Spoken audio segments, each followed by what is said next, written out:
नमस्कार दोस्तों, स्वागत है आप सभी का आपके अपने चैनल वर्कअप सीसी में।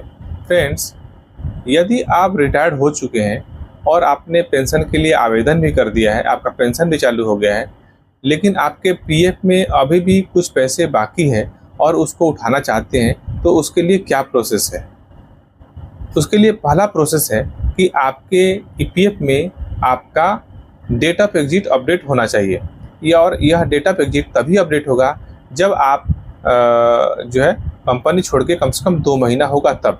मान लेते हैं यदि आपका लास्ट वर्किंग डेट 31 जुलाई है, तो आप पीएफ का पूरा पैसा सेटलमेंट आप 31 जुलाई से 1 अगस्त से 31 अगस्त 1 महीना और 1 सितंबर से 30 सितंबर 2 महीना, यानी कि आप 1 अक्टूबर के बाद अप्लाई कर पाएंगे, यानी कि 2 महीने बाद। तो पीएफ का फुल एंड फाइनल सेटलमेंट लेने के लिए आपको आपके पीएफ में डेट ऑफ एग्जिट अपडेट होना जरूरी है। तो आप खुद से भी डेट ऑफ एग्जिट अपडेट कर सकते हैं। तो आइए मैं आपको स्टेप बाय स्टेप प्रोसेस बताता हूं कि कैसे आप डेट ऑफ एग्जिट अपडेट करेंगे। इसके लिए आप इवन मेंबर पोर्टल में लॉगिन करें अपना इवन पासवर्ड डाल के, और उसके बाद लॉगिन करेंगे। जैसे ही लॉगिन करेंगे आपके मोबाइल पे एक वन टाइम पासवर्ड आएगा। पासवर्ड डालने के बाद आप सबमिट बटन पे जैसे ही क्लिक करेंगे आपका लॉगिन हो जाएगा। यदि आपका पासवर्ड 60 दिन या उससे ज़्यादा का हो गया है तो आपका पासवर्ड एक्सपायर हो जाता है ऑटोमेटिक। फिर आपको क्या करना है, आपको पुराने पासवर्ड और नया पासवर्ड और को डालकर आपको एक बार कंफर्म करना पड़ता है। तो आपका जाके ज़्यादातर लोगों के साथ, ज़्यादातर मेंबर के साथ ऐसा प्रॉब्लम आता है, तो यहीं से बाहर निकल जाते हैं, वो कन्फ्यूज हो जाते हैं क्या करना है। इसमें आपको कन्फ्यूज होने की कोई ज़रूरत नहीं है। आपका जो ईपीएफओ का जो पासवर्ड है सिक्योरिटी रीजन से 60 दिन तक वैलिड रहता है, 60 दिन के बाद ऑटोमेटिक एक्सपायर हो जाता है। तो आपको करना ये है कि जो आपका पुराना पासवर्ड है वो ओल्ड वाले पासवर्ड में टाइप कर देना है। फिर आपको एक नया पासवर्ड बनाना है। नया पासवर्ड हमेशा जो है कम से कम 8 से 10 कैरेक्टर का होना चाहिए, जिसमें स्पेशल नंबर, स्पेशल सिंबल जैसे कि @ ये सब स्पेशल सिंबल होना चाहिए। एक लेटर कम से कम जो है कैपिटल में, बड़े अक्षर में, और बाकी स्मॉल में, या फिर कुछ लेटर स्मॉल में, कुछ लेटर कैपिटल में करके, और एक पासवर्ड बना लीजिए अच्छा सा। पासवर्ड को पहले पेपर पे कहीं नोट डाउन करके रख लें, फिर डालें, क्योंकि लोग क्या करते हैं पासवर्ड तो बदल देते हैं और फिर भूल जाते हैं। तो पासवर्ड बदलते वक्त हमेशा ध्यान रखें, पहले कागज़ पे कहीं लिख लें पासवर्ड को, फिर उसको यहाँ पर टाइप करें, तभी आप कभी नहीं भूलेंगे। तो न्यू पासवर्ड में और कंफर्म पासवर्ड में सेम टाइप करें।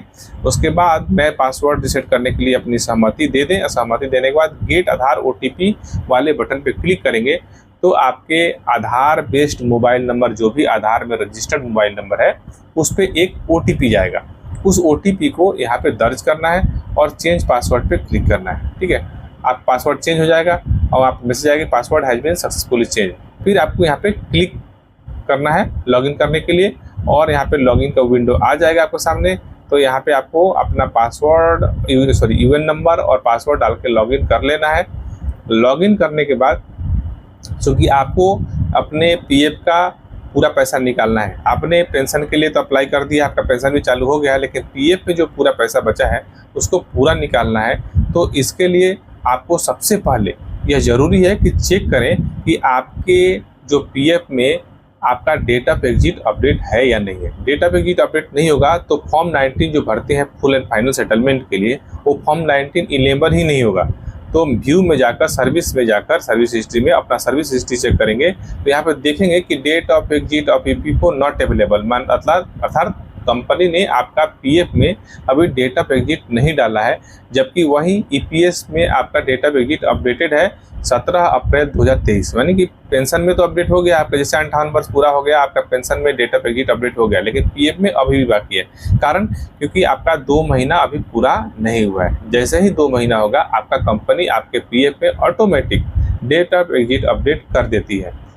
इन केस किसी कारण में, किसी कॉज में मेंबर के ईपीएफ में डेट ऑफ एग्जिट अपडेट नहीं हो पाता है, तो आप खुद से भी डेट ऑफ एग्जिट अपडेट कर सकते हैं। इसके लिए आप मैनेज में जाकर डेट ऑफ एग्जिट पर ऑप्शन पर क्लिक करेंगे। यहाँ पर आपको अगर अपडेटेड है तो दिखाएगा, नहीं तो दिखाएगा no record found, no view found. आपको यहाँ पे अपना मेंबर आईडी सिलेक्ट करना है।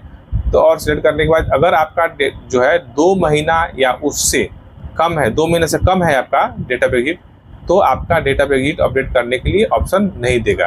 दिखाएगा नहीं। देखिए यहाँ पे दिख रहा है कि date of exit can be only updated after 2 month of last contribution made.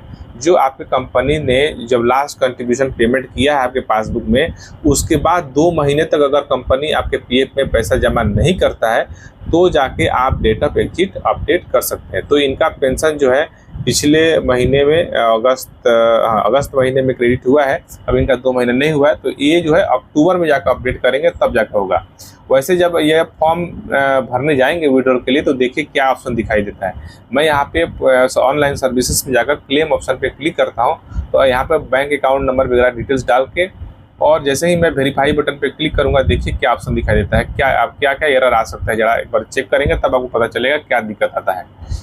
ठीक है, यहाँ पे आपको यस बटन पे क्लिक करना है और उसके बाद प्रोसीड क्लेम पे क्लिक करेंगे। प्रोसीड क्लेम पे यहाँ पे देख सकते हैं कि डेट ऑफ जो है ईपीएफओ में डेट ऑफ एग्जिट अपडेटेड नहीं है, इसलिए मैं आपको प्रोसेस दिखाता हूँ। देखिए यहाँ पे क्लेम 31 अपडेटेड है, एडवांस पेमेंट ले सकते हैं और monthly pension form 10D apply कर सकते हैं। लेकिन चूंकि मैंने इनका पहले ही अप्लाई कर दिया है, पेंशन भी चालू हो गया है, दोबारा से जब मंथली पेंशन पे क्लिक करेंगे तो यहाँ पे दिखाता है कि अभी पुराना प्रोसेस में है। देखिए मंथली यहाँ पे लिखा है previous claim is already pending यहाँ पे दिखा रहा है, लेकिन एक्चुअली इनका पेमेंट मंथली पेंशन आ रहा है।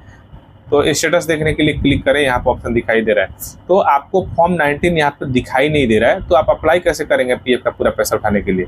तो इसलिए आपको प्रतीक्षा करना पड़ेगा कब तक, जब तक कि आपके डेट ऑफ एग्जिट में ईपीएफ सेक्शन में डेट ऑफ एग्जिट अपडेट नहीं हो जाता है।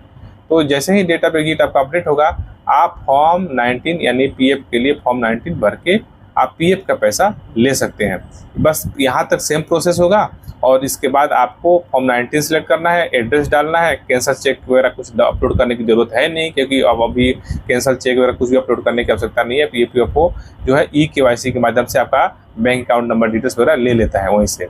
इसके बाद आपको ओटीपी सबमिट बटन पर क्लिक करेंगे, ओटीपी आएगा, आपका फॉर्म 19 अप्लाई हो जाएगा। ठीक है, तो आशा करता हूँ आपको जानकारी अच्छा लगा होगा। तो इस वीडियो में आपने अपने पीएफ पे डेट ऑफ एग्जिट कैसे अपडेट करना है ये भी समझ लिया है, और जब डेट ऑफ एग्जिट अपडेट हो जाता है उसके बाद फॉर्म 19 कैसे भरना है ये भी मैंने आपको ओवरव्यू दिखा दिया। तो प्लीज़ वीडियो को लाइक कर दें और चैनल पर पहली बार वीडियो देख रहे हैं तो चैनल को सब्सक्राइब करना ना भूलें।